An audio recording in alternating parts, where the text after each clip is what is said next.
So, okay, when we're looking through the lens, then where my brain is going is work-life balance. Yeah, Balance is really about energy balance and 100%. making sure Yes. that you are balancing what lights you up and what drains you. Yes. And I'm thinking that by the end of the week, you should have been in more situations that lit you up and less situations that drained you. Otherwise, you're going to come slamming into Sunday and you just want to sit on the couch and do nothing. So it's Yes. really energy It management really is is. what it Yes, is. it totally is energy management. It is energy management. Love that. Yeah, it's really energy management. And you have to be very aware of it and constantly be thinking about this because it will change. It will change with our cycles, right? When we talk about, right, Yes. the women's body, it will change, Right. right? So it'll change with our cycles. It will change with seasons. Yep. Our energy management in the summer is going to be different in the winter. It will change with Yep. the ages of our children, with what it'll change. This is really big for anybody who's Yes. a practice owner or an entrepreneur. Your energy management will be different at this stage of your business growth. Very interesting. Oh, Startups, yeah. startups versus companies that have been around for 10 years. I can see the different energy management that's different.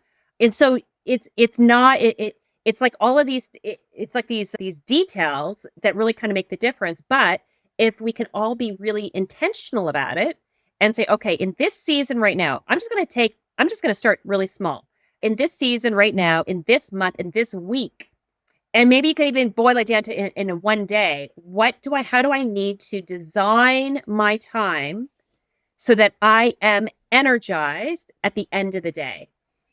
Mm. And because Mm. exactly like you said, you want to be wrapping up your day and your week with still energy left over. If you're completely exhausted and burned out by Friday, that's not a good sign. And so, what changes do you actually have to Yeah. make? And so, yeah, but it is energy management.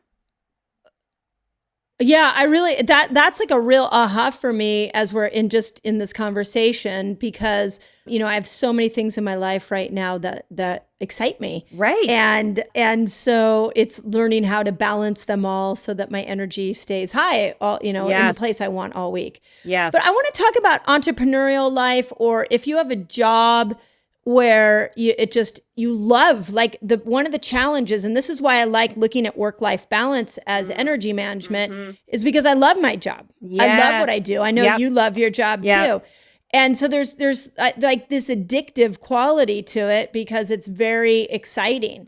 So Mm-hmm. what do we do when you have a bit of a workaholic tendency, because work gives you so much significance, it gives you so much Yeah. positive interaction. For some people it's like giving you good money. So Right. there's a really like sparky energy there. And so Yeah. I can't, if I look at that compared to maybe my marriage, and my marriage doesn't have that same energy, Mm. now, how do you balance those two? Mm-hmm. And I know what, like, some of the things that I've done is look at the areas that aren't as sparky to my brain, Yep. and been like, well, how do I bring the energy back to this situation? Mm-hmm. But I think a lot of people have a tendency to fall into work because they're numbing themselves from something else in their life that they don't want to deal with. 100%. And work, especially work that we love, especially I see this a lot with entrepreneurs, is 100%, I think, one of the biggest dangers. Because for all the reasons that you said, there's a lot of positive benefits that come from working: recognition, money, success, Right. like all that kind of stuff.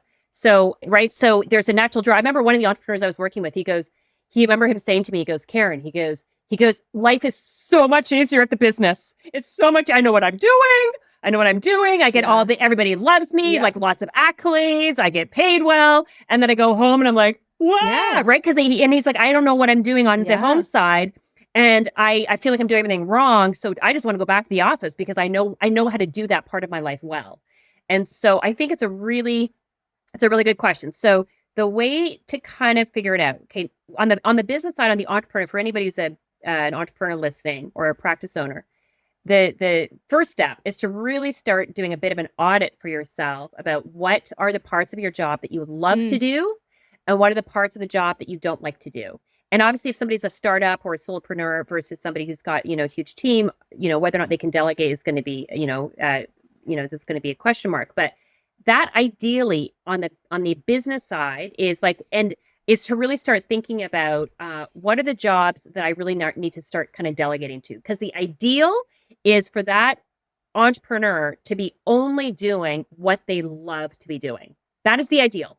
That is like the ideal. Just do the parts that you love, and you literally give everything else to the rest of your team. That is the sweet spot, because not only is that going to be good for the entrepreneur, they're going to kind of love the business, but then they're also going to be kind of like really tapped into their own unique ability and skill set. So it's only going to help the business. It literally, everybody wins. The business will win, but also the entrepreneur will win. So that's kind of like the ideal. All right. So that's the ideal. For anybody listening who is an employee, you work as part of a team, I would still encourage you to do the same thing. Really do a little audit for yourself. What are the parts of my job that I really love? What are the parts that I find a bit draining? And then possibly have that conversation with your manager. Have that conversation with the person that you work with, because some people love the vision, they love the strategy, and other people love the details. I can't stand details. Details to me are like so draining.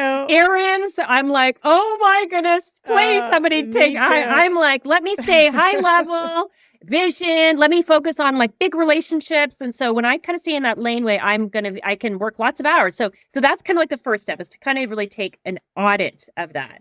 And then you can do it with the other different kind of parts of yourself.